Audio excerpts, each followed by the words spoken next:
جمال الوجود بذكر الإله وتصفو الحياة بنور هدى. اچھا، حضرت ابو ہریرہ رضی اللہ تعالیٰ عنہ فرماتے ہیں کہ میں نے جناب رسول اللہ صلی اللہ علیہ وسلم سے فرماتے ہوئے سنا، قیامت میں سب سے پہلے بندے سے اس کی نماز کے متعلق سوال ہوگا۔ اللہ تعالیٰ اپنے فرشتوں کو حکم دیں گے میرے بندے کی نماز کو دیکھو،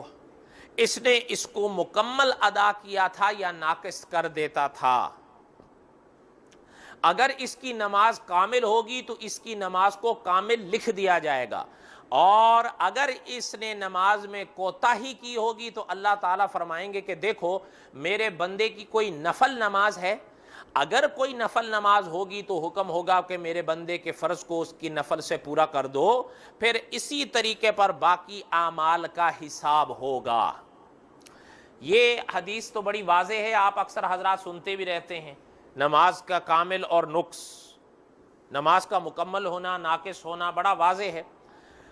حضرت ابن مسعود رضی اللہ عنہ فرماتے ہیں کہ جناب رسول اللہ صلی اللہ علیہ وسلم نے ارشاد فرمایا، بندے سے سب سے پہلے نماز کا حساب ہوگا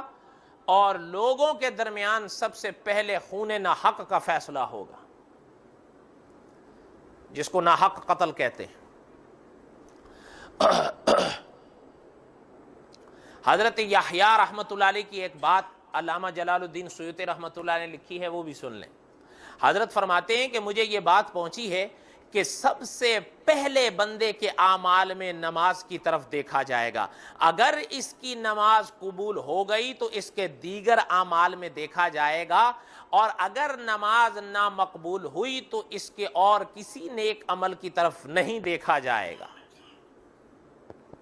اس کے تھوڑی سی شرح سمجھ لیں، اس لیے کہ بسا اوقات کچھ لوگ ایسے ہوتے ہیں کہ وہ نماز کے اتنے پابند نہیں ہوتے لیکن ماہ رمضان میں روزے اور نماز کے پابند ہوتے ہیں۔ اچھا، پھر کچھ لوگ کیا اکثر ایسے ہیں کہ وہ 68 کے نمازی نہیں ہیں بلکہ 8 کے نمازی ہیں،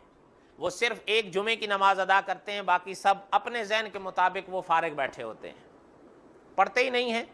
ہاں اتنا ضرور ہے کہ وہ مانتے ہیں کہ ہم گناہ کر رہے ہیں، اور یہ بھی بسا غنیمت ہے، اسی عقیدے نے تو ان کو کافر ہونے سے بچا رکھا ہے۔ اگر خدا نہ کرے وہ اگر نماز کی فرضیت کا ہی انکار کر دیتے ہیں تو پھر وہ گنہگار نہیں رہیں گے، پھر وہ کافر ہوں گے، اس لیے کہ نماز ایسی قطعی دلیل سے ثابت ہے کہ نماز کو چھوڑنا، انکار کر کے خدا نہ کرے کہ نماز کی فرضیت کا انکار کر کے چھوڑتا ہے تو اب یہ گنہگار نہیں ہے بلکہ اس لیے اس کا کیا معنی ہے؟ حضرت نے شرح میں لکھا ہے کہ اگر نماز نامقبول ہوئی یا نماز نہیں پڑھتا تھا تو اس کی سزا دوزخ کی شکل میں ضرور ملے گی۔ دعا کریں اللہ تعالیٰ اپنی پناہ نصیب فرمائے۔ دوسرے نیک اعمال اس کو اس گناہ کی وجہ سے دوزخ سے نجات نہیں دلا سکیں گے، اور اگر نماز مقبول ہوئی تو اس کے ساتھ دیگر فرض اعمال کی ادائیگی کی وجہ سے جنت کے درجات بڑھیں گے، اور اس روایت کا یہ معنی ہرگز نہیں ہے کہ اس کے باقی فرائض، نفلی عبادات، حج، زکوٰۃ، روزہ بالکل نامنظور ہو جائیں، یہ معنی نہیں ہے، وہ اپنا مقام رکھتے ہیں، لیکن اگر ایک انسان نماز ادا نہیں کرتا تو وہ اس کے ذمے رہے گی اور اس کا گناہ۔ اب جیسے ایک صاحب نے مجھے یہاں ایک دفعہ عرض کیا تھا کہ حرم میں اگر کوئی شخص نماز پڑھتا ہے تو حرم کی نماز تو لاکھوں درجے رکھتی ہیں، تو فرمایا کہ اگر ہمارے ذمے قضا نمازیں رہتی ہیں تو ہم تو وہاں ایک نماز پڑھے لاکھ آ گئے تو ادھر سے تو جان چھوٹ گئی نہیں۔ علماء نے فرمایا وہ ایک جو آپ پڑھو گے لاکھ کے ثواب پاؤ وہ الگ بات ہے، لیکن وہاں اگر آپ 10 سال بھی نمازیں پڑھتے رہے اور یہاں آپ کے ذمے ایک فرض نماز رہی اور آپ نے وہ فرض نماز قضا کی نیت کر کے نہیں پڑھی تو وہ 10 سال وہاں حرم میں پڑھنے سے یہ ادا نہیں ہوگی، یہ آپ کے ذمے باقی ہوگی۔ کب تلک؟ جب تلک آپ نیت کر کے یہ 2 رکعتیں ادا نہیں کر لیتے۔ بالکل کھلی بات ہے، ایک دم صاف۔ وہاں آپ 10 سال نہیں 20 سال گزار دیں، کہاں؟